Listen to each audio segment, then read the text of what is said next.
Hello, fellow nerds.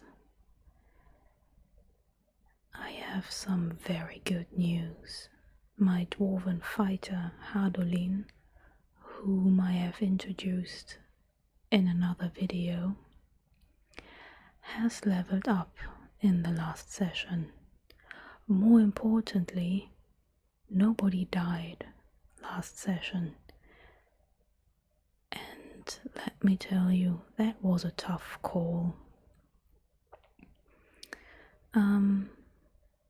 As you might remember, we are playing Curse of Strahd, and we have just completed Yester Hill, or as our DM called it, the first actual mini-boss of the campaign. Great. It was a tough call. Oh, spoiler alert, I guess. Fighting that damn tree because we failed to stop the ritual. Yeah, even the NPCs survived. We are still dragging Irina along with us.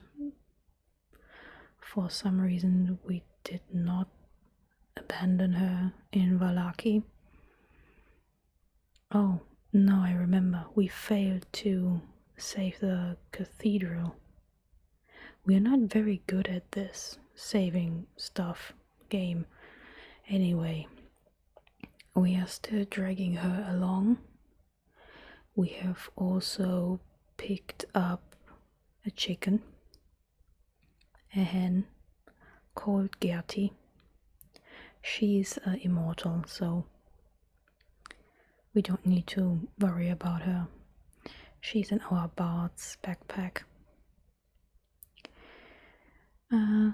That's not the second NPC I was talking about, though. We met Muriel, who I believe is not a regular NPC in the core Curse of Strahd campaign.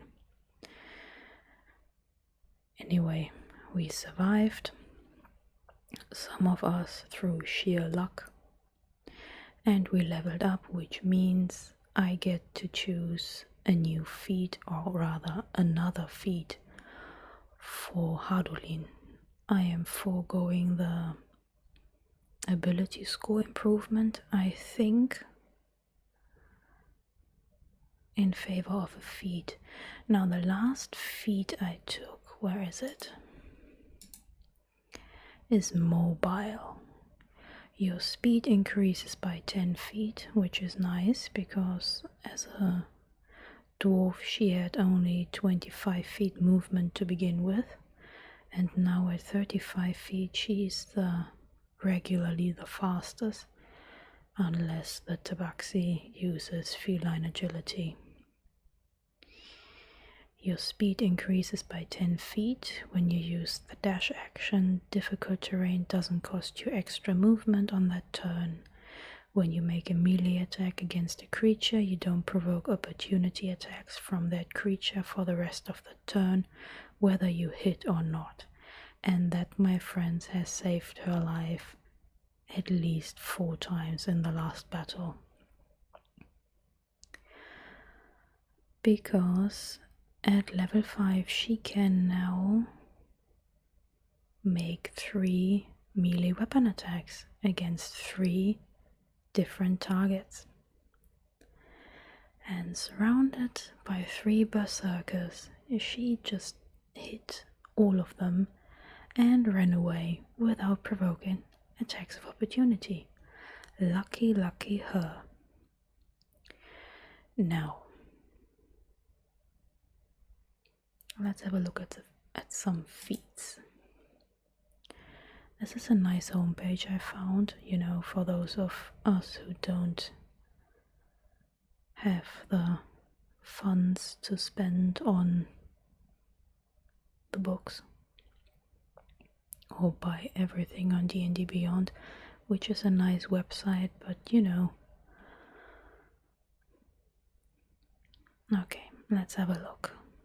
Aberrant Dragon Mark. Okay. Oh no, this involves magic.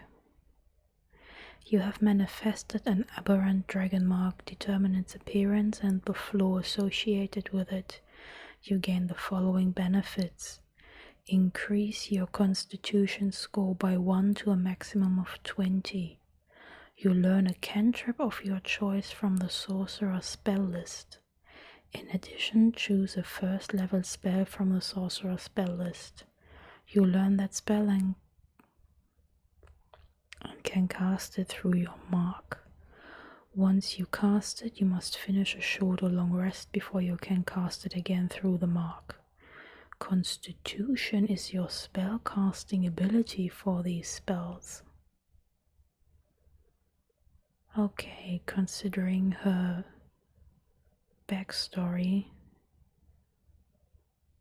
she would hate magical abilities. So that's a clear no. Actor, +1 charisma. Oh, charisma is her dumb stat.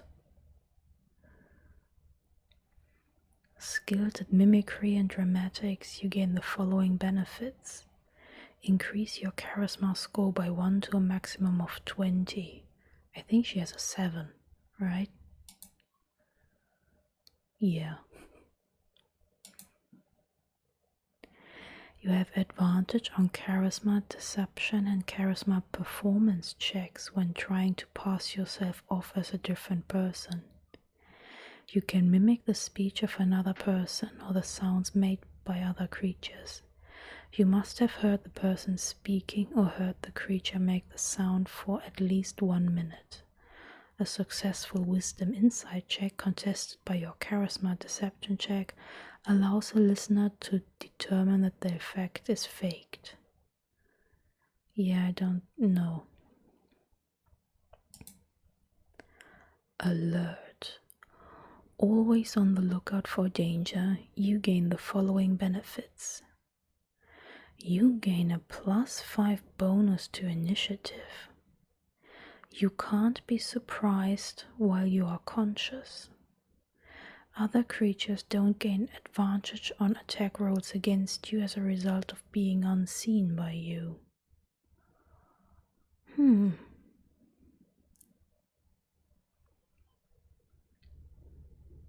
A +5 bonus on initiative. That might be helpful. The worst thing that can happen is the squishy spellcasters going first. Okay. Let's keep this one in mind. Artificer Initiate. No, this involves magic. Athlete. You have undergone extensive physical training to gain the following benefits. Increase your strength or dexterity by 1 to a maximum of 20. When you are prone, standing up uses only 5 feet of your movement. Climbing doesn't cost you extra movement. You can make a running long jump or running high jump after moving only 5 feet on foot rather than 10 feet. Well, she already has really high dexterity for a fighter.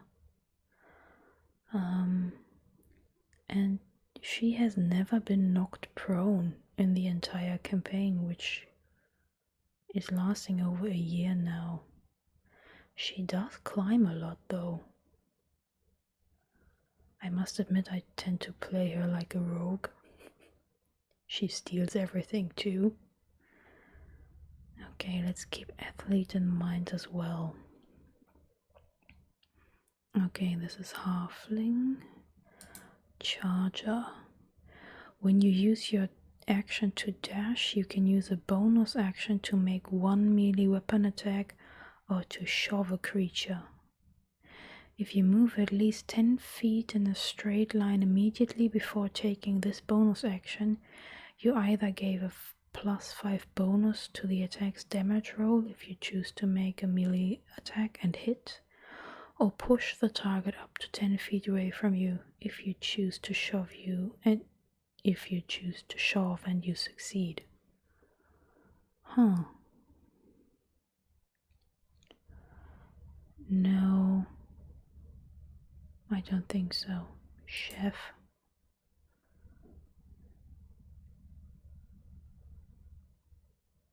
Yeah, we don't eat in this campaign. Crossbow expert, no. She's a close range, hit it until it stops moving type of person. Crusher. You are practiced in the art of crushing your enemies, granting you the following benefits. Increase your strength or constitution by 1 to a maximum of 20. Once per turn, when you hit a creature with an attack that deals bludgeoning damage, you can move it 5 feet to an unoccupied space, provided the target is no more than 1 size larger than you.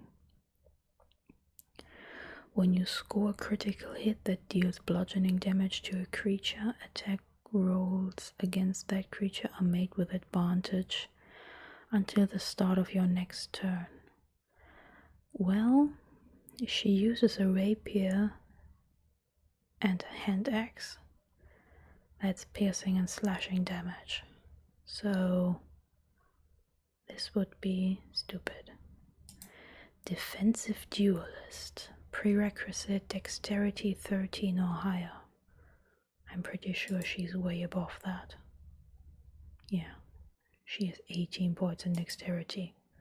She's so goddamn nimble.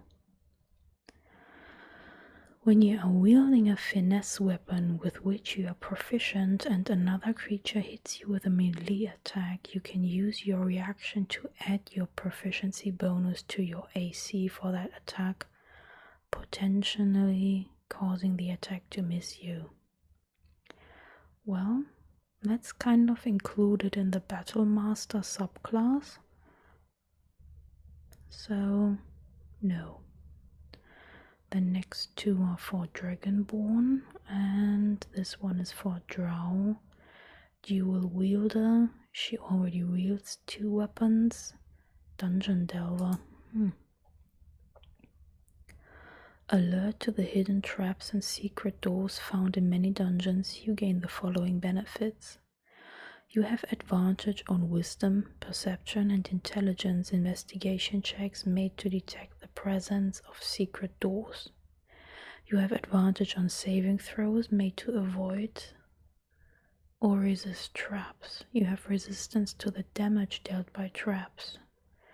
Traveling at a fast pace doesn't impose the normal -5 penalty on your passive wisdom perception score. We haven't encountered that many traps yet.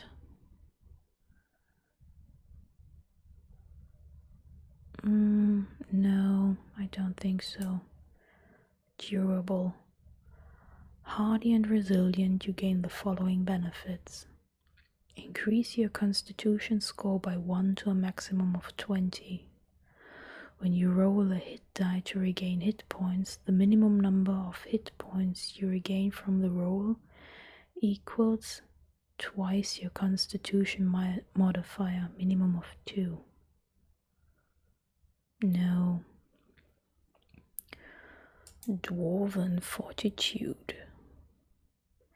You have the blood of dwarf heroes flowing through your veins. You gain the following benefits. Increase your constitution score by 1 to a maximum of 20. Whenever you take the dodge action in combat, you can spend 1 hit die to heal yourself. Roll the die at your constitution modifier and regain a number of hit points equal to the total. Minimum of 1. I never take the dodge action. I just tank it if I get hit. No. Spellcasting. Okay. Which one was I keeping in mind? Alert and athlete, right? Okay. Spellcasting. Elf, gnome, elf, fey touched. Sounds magical.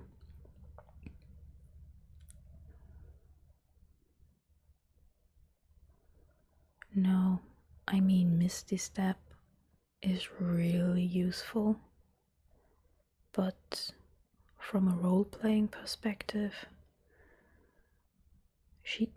she would never use, well, okay, I'm saying she'd never use magic, but she accidentally attuned to a magic staff that lets her create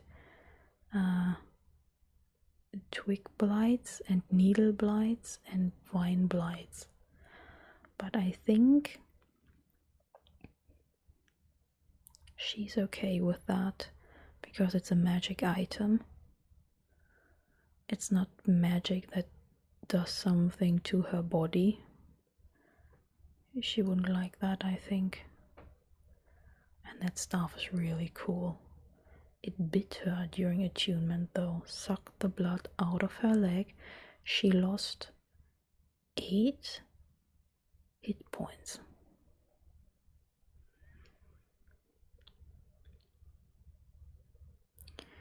Okay, no, not fate touched. Fighting initiate.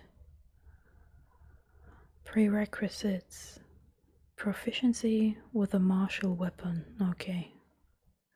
Now, I really enjoy D&D and appreciate how much work goes into creating this, but as a military historian, god damn it, the weapon classification is all over the place. Jesus. Everything can be a martial weapon. So, therefore, I have no idea whether a rapier is considered a martial weapon or not. Let's have a look. Well, where do I find that? Damn it.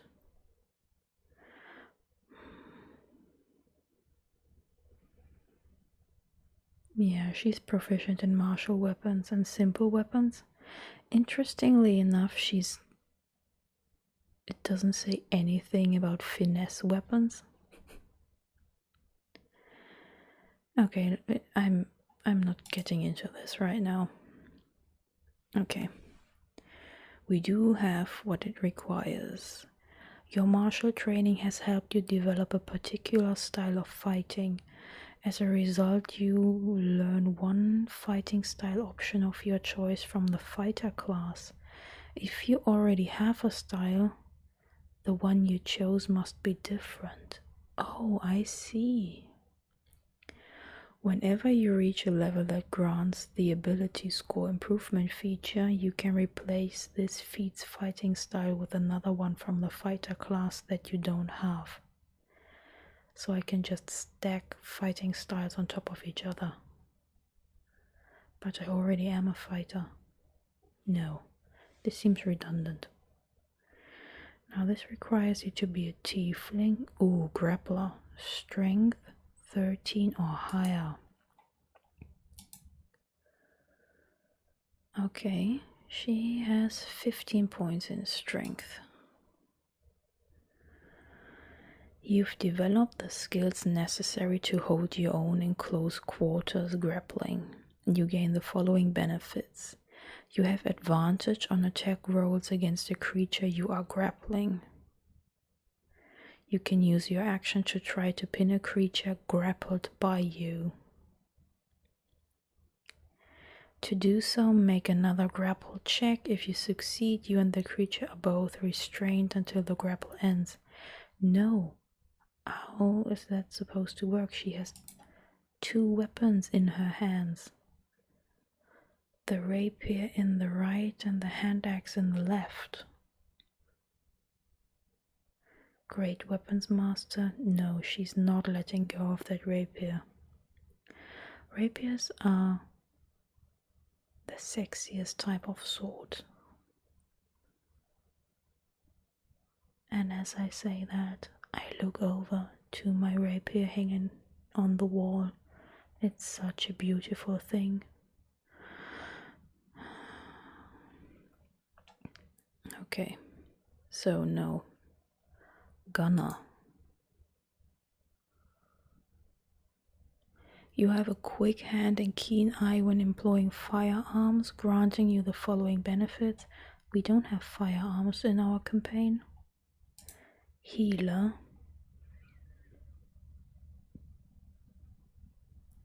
Oh, one of our warlocks has this feat, so I'm not going to trespass on that.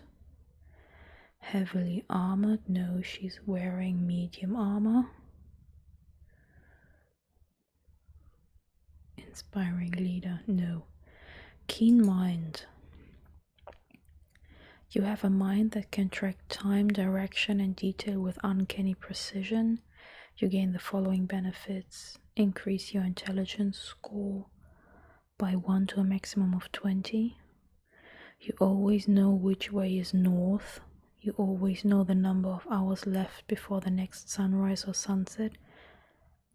We are in Barovia, where it's always grey. You can accurately recall anything you have seen or heard within the past month. No. I mean, I get how this can be helpful, but no. Lightly armored, no. Wait, is studded leather armor light armor or medium armor? Yeah, I'm not picking something to do with my armor, no. Mage Slayer. Well, she's rather afraid of mages. She's okay with the warlocks, I think. At least with the doctor type warlock. You have practiced techniques useful in melee combat against spellcasters, gaining the following benefits. When a creature within 5 feet of you casts a spell, you can use your reaction to make a melee weapon attack against that creature. Oh. But within 5 feet? When you damage a creature that is concentrating on a spell, that creature has disadvantage on the saving throw it makes to maintain its concentration.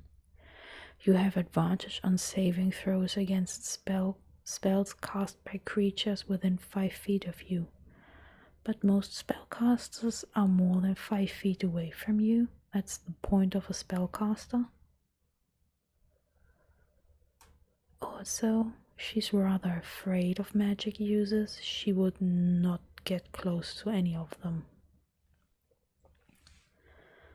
So, while this is a cool feat, role-playing wise, it does not match. Martial Adept. Oh, that's basically the Battlemaster archetype for non-fighters. The Tabaxi Warlock took that. Medium Armor Master. Okay, let's have a look. You have practiced moving in medium armor to gain the following benefits. Wearing medium armor doesn't impose disadvantage on your dexterity stealth checks. When you wear medium armor, you can add 3 rather than 2 to your AC if you have a dexterity of 16 or higher. Interesting. Well, as a dwarf, as a fighter and as a dwarf, she's proficient in all kinds of armor. Now, let's have a look. Equipment.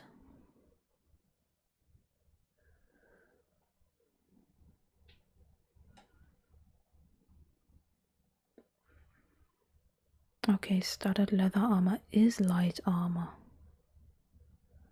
Okay, again. not true, but you know, let's not get into this. Well, then let's have a look at light armored again. You have trained to master the use of light armor, gaining the following benefits. Increase your strength or dexterity by 1 to a maximum of 20. You gain proficiency with light armor. I'm already proficient with light armor, and my dexterity is nearly at 18, so no. We have mobile, moderately armored.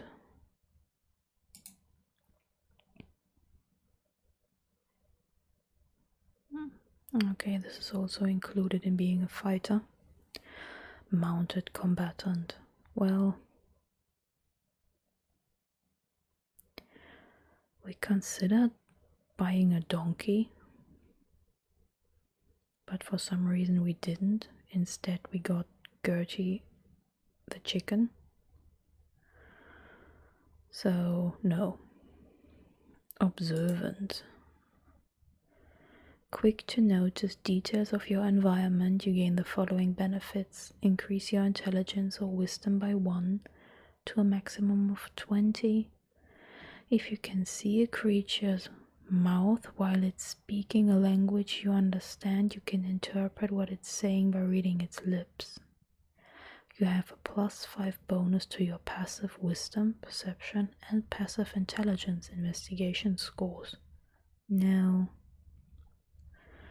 Okay, Orcish Fury, no. Piercer.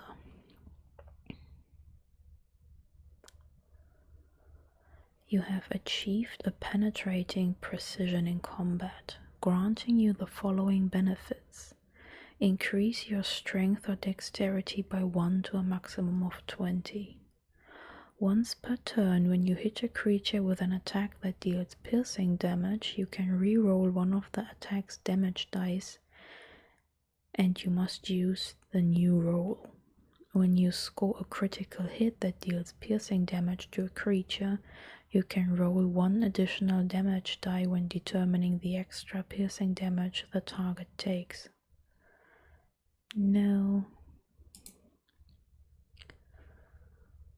Poisoner.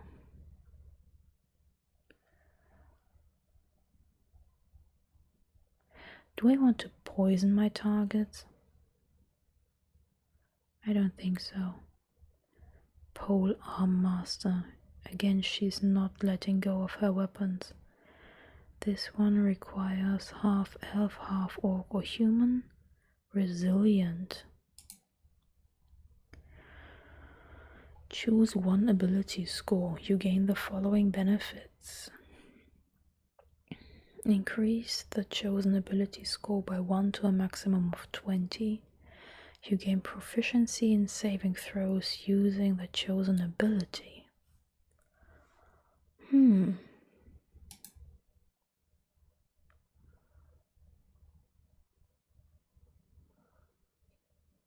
Wait, she's not proficient in dexterity saving throws?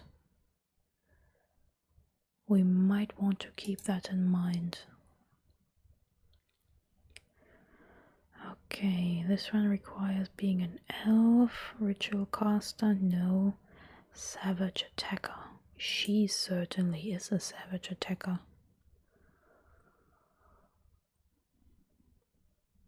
Once per turn, when you roll damage for a melee weapon attack, you can re-roll the weapon's damage dice and use either total.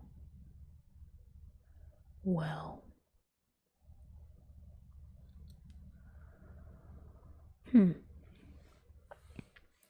I don't know. Sentinel. I think I considered this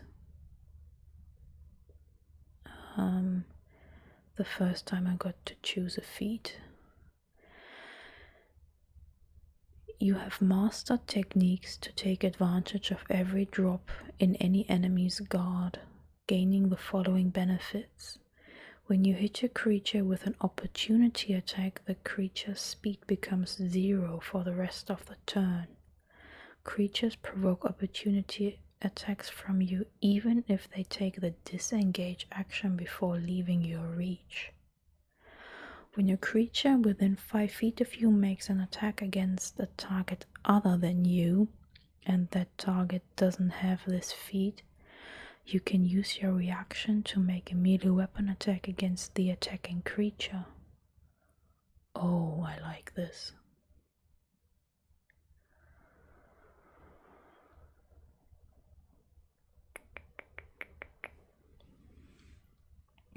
So it's down to Sentinel, Athlete, and Alert, right? Okay, Shadow touched.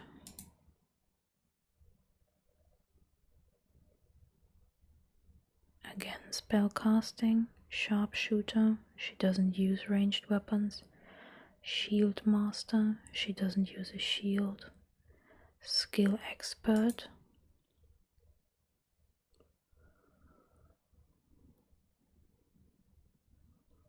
No. Skulker requires dexterity higher than 13. You are expert at slinking. What am I reading? You are expert at slinking through shadows. You gain the following benefits. You can try to hide when you are lightly obscured from the creature from which you are hiding. When you are hidden from a creature and miss it with a ranged weapon attack, making the attack doesn't reveal your position. Dim light doesn't impose disadvantage on your wisdom perception checks relying on sight. Well, she's not hiding because she's not a rogue. She's a front line always. Slasher. You have learned where to cut to have the greatest results, granting you the following benefits. Increase your strength or dexterity by 1 to a maximum of 20. Once per turn, when you hit a creature with an attack that deals slashing damage, you can reduce the speed of the target by 10 feet until the start of your next turn. When you score a critical hit that deals slashing damage to a creature, you grievously wound it. Until the start of your next turn, the target has disadvantage on all attack rolls.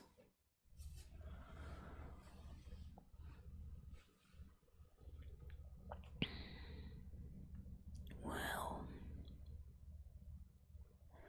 she is using her hand axe, which is an heirloom from her family. So she's not going to let go of it anytime soon. But it's still just her offhand weapon. I don't think so. Squat nimbleness. Dwarf or small race. You are uncommonly nimble for your race. You gain the following benefits. Increase your strength or dexterity by 1 to a maximum of 20. Increase your walking speed by 5 feet. Oh, I like it. You gain proficiency in the acrobatics or athletics skill, your choice. Let's have a look. Proficiency.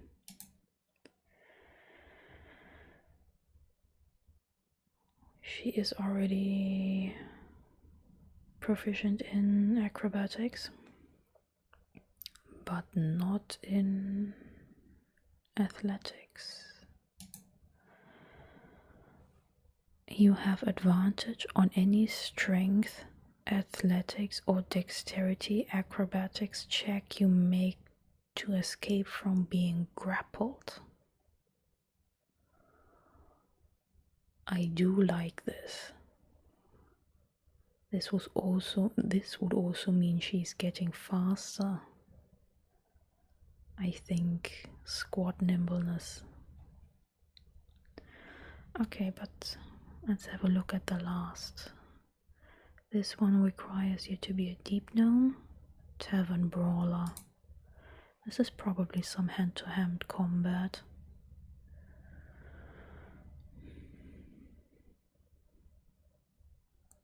Yeah. Accustomed to rough and tumble fighting using whatever weapons happen to be at hand, you gain the following benefits. Increase your strength or constitution by 1 to a maximum of 20. You are proficient with improvised weapons. Your unarmed strike uses a d4 for damage.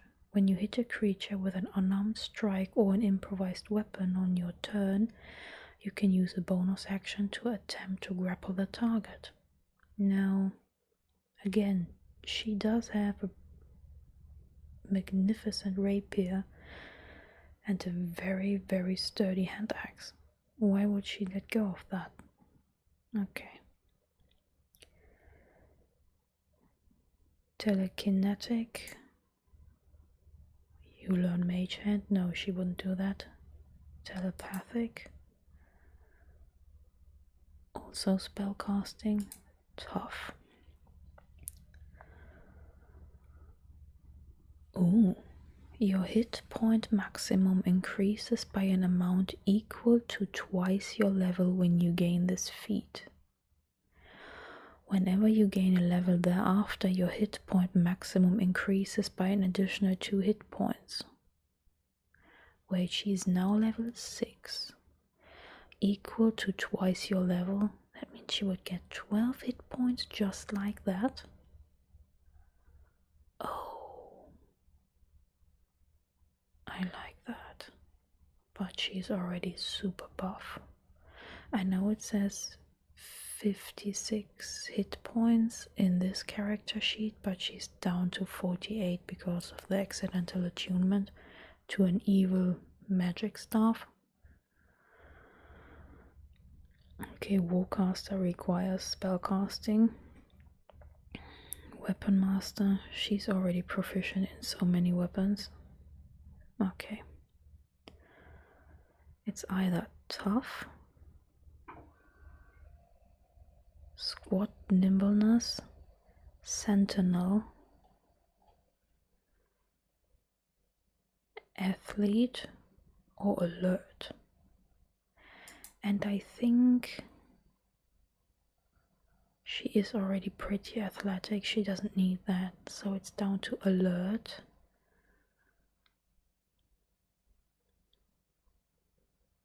Sentinel.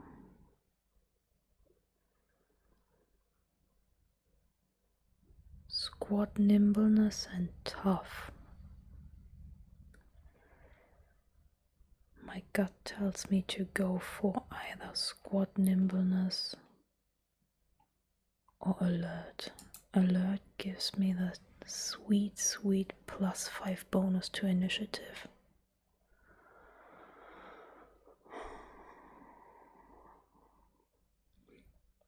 But squat nimbleness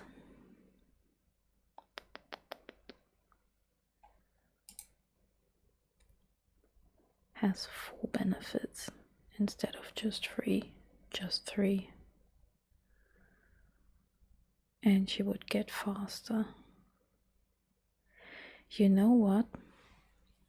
Since squat nimbleness is from Xanatar's Guide to Everything, I will check in with my DM to make sure she allows that source. I think she said everything goes except for Unearthed Arcana.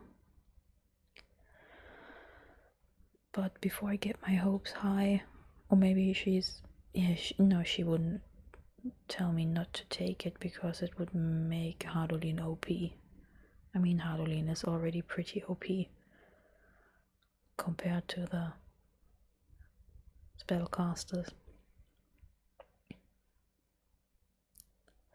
All of whom had to make death saves last session.